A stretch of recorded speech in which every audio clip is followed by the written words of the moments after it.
For example, mga igsoon, pagmata nimo sayo sa buntag, unsa man ang imuhang top priority na pagabuhaton bago ka magsugod sa imuhang daily activities. Kita gitudluan na to worship and glorify God ug kita magpasalamat sa Dios sa tanang mga grasya na ato ang nadawat. Magpasalamat ta nga kita nakamata pa.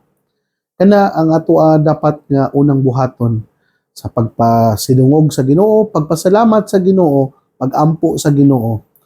Kay kana ang ato ang unang buhaton, wala tay angay dapat nga ilitukon kundi ang mapasalamaton nato nga mga pulong ngadto sa Ginoo nga kita gitagaan na pud niya another day sa pagpadayag sa atong gugma ngadto sa ato ang sigkaingon o ngadto sa iya na siya ang naghatag ng tong kinabuhi.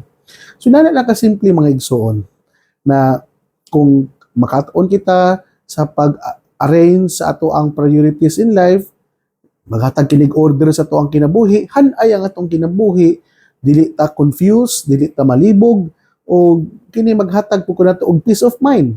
Kay ngano man, klaro og klaro man nato nga wala tay nakaligtaan, wala tay na leave behind na unsa ang mga importante nga butang nga angay nato i-fulfill anang adlaw.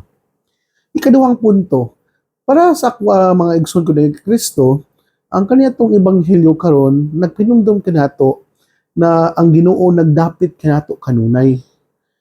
Siya kanunay ay naghimo og inisyatibo para kita makasulod sa iyang gingharian. Kani gitawag bitaw nato og kaning Eucharistic banquet. Usabi kini ka bangkite nga kanunay ang Dios naghatag sa iyang availability na mo po'y maghatag po nato og enough strength and nourishment sa tong earthly journey. We know that through the Eucharist, it nourishes us. It give maghatag kaya nato og sustenance na sa ato ang kalibutanong panaw, maghatag kini kanato og kadasig. Pero bantay, wala gipamugo sa Ginoo ang bangkite na iyang giandam para kanato. Sa tupad ay bisan pa og adunay mga santos nga misa nga gisaulog bisan asa, bisan pa di ang santos nga misa ginahimo kada adlaw, ang Dios kanunay lang yun nga naghulat kanunay na kita mo response, kita kana bitawng wala ta napugos sa pagtubag sa iyahang panawagan. Inana, mao ni nga sa ato pa di ay dili di angay ipamugos ang kaluwasan, dili di ipamugos ang Eucharistia. So kung inana di mga igsoon ko ni Kristo no, na nindot di kayo nga out of your freedom and free will, ikaw mitugon sa maong panawagan, kay ikaw nakasabot man kung unsa kini ka importante. Dili bitaw ingon nga mitugon ka sa usa ka panawagan tungod kinahadlok ka, tungod kay gihulga ka, tungod kay naadiya ang gitawag nato og kanang murag sige na lang kay kung dili ra ba mutubag, kung dili ra ba ni tagaan nato og positive response kaning tawhana, mangluod ra ba ni, masuko ra ba ni? No. Grabe tong we are not only saying yes to the invitation because we want to please the person whom is inviting us, kundi sa ato ang pagtugon sa maong imbitasyon, nakasabot ta ngano minsanong ta sa maong imbitasyon. Kay kabalo kita sa ato ang pagsanong niini, and we learn to set aside sa other priorities in life tungod kay nakasabot kita kini ang mas labing dakong importante sa ato ang kinabuhi. Yes, tanang mga gipangbuhat nato aning kalibutan na importante man, pero mas kabalo kita mo discern, mo aninaw ug mulantaw unsa ang mas labawng importante sa ato ang kinabuhi.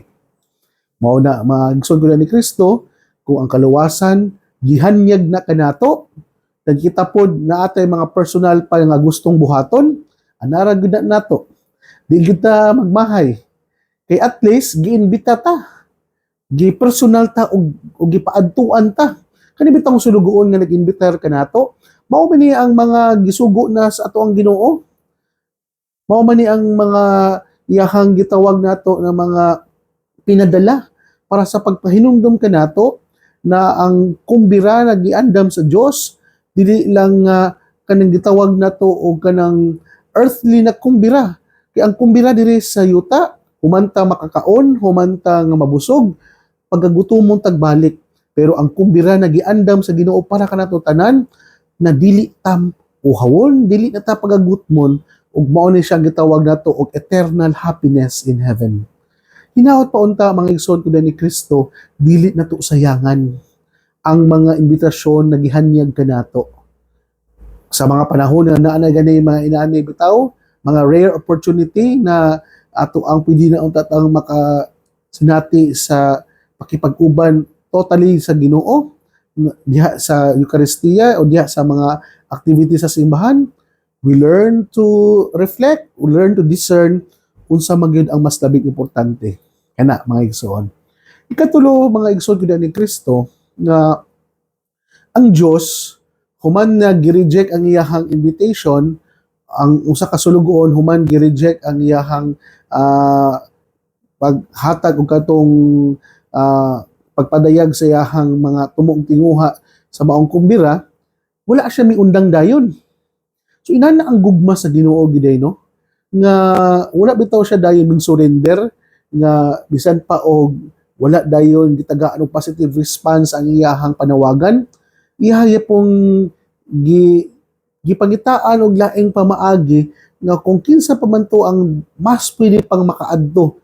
Gusto manggod sa atong Ginoo na mapuno ang iyahang kuan ang sa toy iyahang term dire mapuno ang iyahang balay. So kita gipinumduman God wants all men will be saved. Gusto sa Dios na kita tanan maluwas. Gusto sa Dios na kita makatagamtam o iyahang makauban. Pero naalagday nato no nga bisan pa o ganang gihanyag na sa Ginoo ang kaluwasan, naalagday nato mga tao if we totally reject the invitation of Jesus in this kind of occasion. So hinaot pa unta sa ato ang pagpadayon, sa ato ang paglawig aning kalibutana na dili ta malibog, dili ta malisang o dapat we will be enlightened kung unsa ang dapat natong mas pilion o unahon aning kinabuhian. Sama sa kong ingon, busy man ta, daghan ta gustong buhaton, pero dapat nato unang buhaton ang kabubuton sa Dios kay kini magdadaman kanato dili lang sa tawhanon o yutan-on na kalipay kundi it leads us to eternal happiness which leads us to see God face to face in heaven. So mga igsoon, ako ang pagtimbaya usab sa ato ang mga nagtrabaho karon sa ato ang ospital sa Mars MC. Salamat kayo sa ato ang hospital director, Dr. Martin Jesus Santiago, sa ato ang HR director, Ate Melky Bayawak, sa ato mga doktor dia, Ma'am Jane, sa ato ang mga bagong mga higala, sa ato ang mga nurses, sa ato ang mga security guard, sa ato ang mga tiglimpyo, sa tanang mga nagtrabaho karon sa atong hospital, sa ato ang balay tambalanan, padayon ka mo paghatag og dekalidad na serbisyo ikini usa ka pagpadayag sa ato ang pagmahal dili lang sa ato ang trabaho kundi sa atong katawhan nga ato kita gimahal nato ang atong langitong amahan na mo'y naghatag kanato og kinabuhi. Sa ato pa mga igsoon ko ni Kristo na sa ato ang pagpadayon ni ato ang kinabuhi atong timan-an kanunay nga kita wala lang nangalagad tungod kay kita gisunduhan kundi kita naghatag og dekalidad nga trabaho kay tungod kabalo kita na wala lang nato siya gibuhat for a certain job kundi we do it for a certain purpose and we want to fulfill our mission here on earth. Busa mga igsoon, dinhi lang kukutob, ayaw ka mong kalimot na ang pulong sa Dios ang gayud na pamation, pamalandungan o paningkamutan nga mapuy-an. Bulahan ang tao nga naningkamot nga magpuyo sa pulong ni Jesus, sama siya sa usa ka kahoy nga gitanom daplin sa sapa, kansang ang dahon dili gayud malaya. Ug ang timpo sa tingbunga muhatag siyag mga maayong bunga. Hinaot pa unta na kining tanan na ato ang nadungog og gipamalandungan makatabang kanato sa pagkinabuhi nga balaan na maoy magdala kanato sa ato ang gitinguha og padulngan ang gingharian sa langit nga gipangandoy sa matag binunyagan. Mga igsoon, ugma na usab uban sa pangama sa atong mahal nga birhen nga si Santa Maria nga atong gitawag nga misamisnon o ang birhen sa kuta. Ang Diyos magapadalangin unta kanimo sa ngalan samahan sa anak ug sa Espiritu Santo. Amen. Daghang salamat mga igsoon ni Kristo and God bless.